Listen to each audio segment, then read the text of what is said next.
Hello and peace be with you. We're coming up to the second part of our exciting story about what happened to Jesus and the world really at Easter time. This chapter's called The Secret Supper. The disciples were ready for their secret supper with Jesus. Their feet were clean. The table was set. They were hungry, but Jesus was quiet. His eyes were sad as he looked around the tables at his friends. He knew this was the last meal he would ever eat with them. Jesus picked up a loaf of bread and broke it. The disciples watched as the crumbs fell onto the table. "This broken bread is like my body," said Jesus. "My body will be broken for you." Then Jesus took a pitcher of wine. Disciples watched as he filled the cup. "This wine is like my blood," Jesus said softly. "Whenever you eat bread and whenever you drink wine, remember me." What did Jesus mean? The disciples were scared. It sounded like he was going to leave them.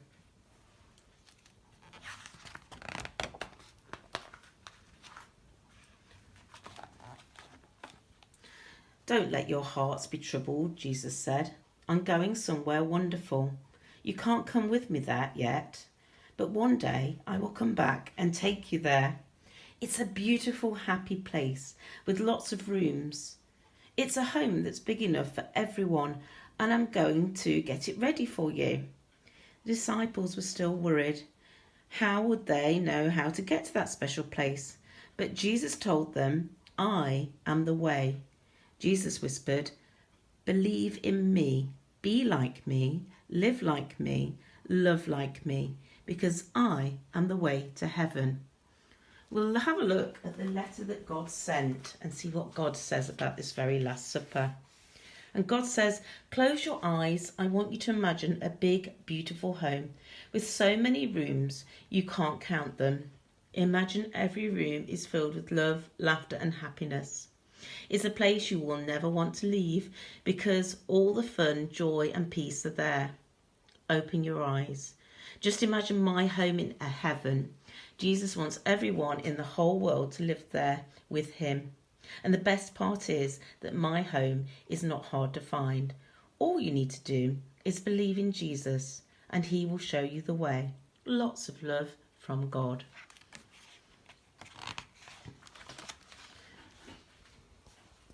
The next chapter is called The Gloomy Garden.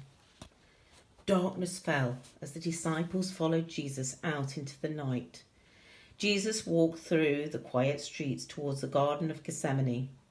He wanted to pray. The moon shone through the olive trees and Jesus knelt down. The garden was very gloomy. All was still. "Father, are you there?" Jesus said quietly. "Do I have to die? Is this the way that we can teach the world about heaven?" There was no reply. Jesus sobbed. He didn't want to die, but he trusted God, and even though he felt all alone, he knew that God was with him, and he was ready.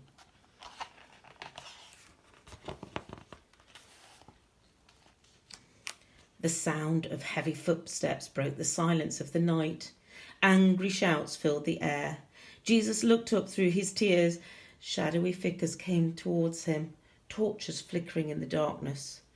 The soldiers were there to take him away, and Jesus stood up. It was time to go. Let's have a look what God has said about this gloomy place and this gloomy garden. And it says, "Have you ever felt alone like Jesus did that night? When you feel like that, I want you to remember something very important. You are never alone, and I'm always by your side." Those soldiers might have taken Jesus away from the garden, but they could never take him away from me. And there is nothing that can ever take you away from me either. Remember this promise. I'm always with you. Lots of love, God.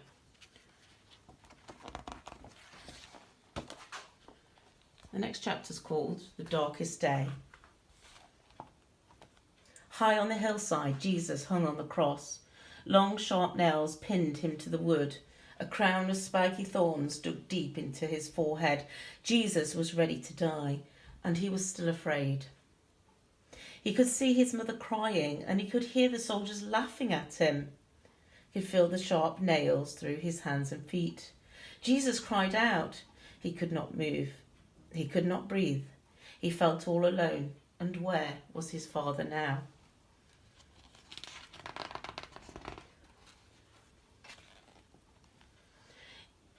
The sun disappeared behind a huge grey cloud. Cold crept in. Darkness covered the world. Jesus closed his eyes. He bowed his head and he took one last breath. And at 3 o'clock in the afternoon, in that cold and darkness, Jesus died. The wind howled, the earth trembled, the rocks shattered, the hills quaked, and the mighty curtain of the temple split in two. But Jesus was still, and it was finished.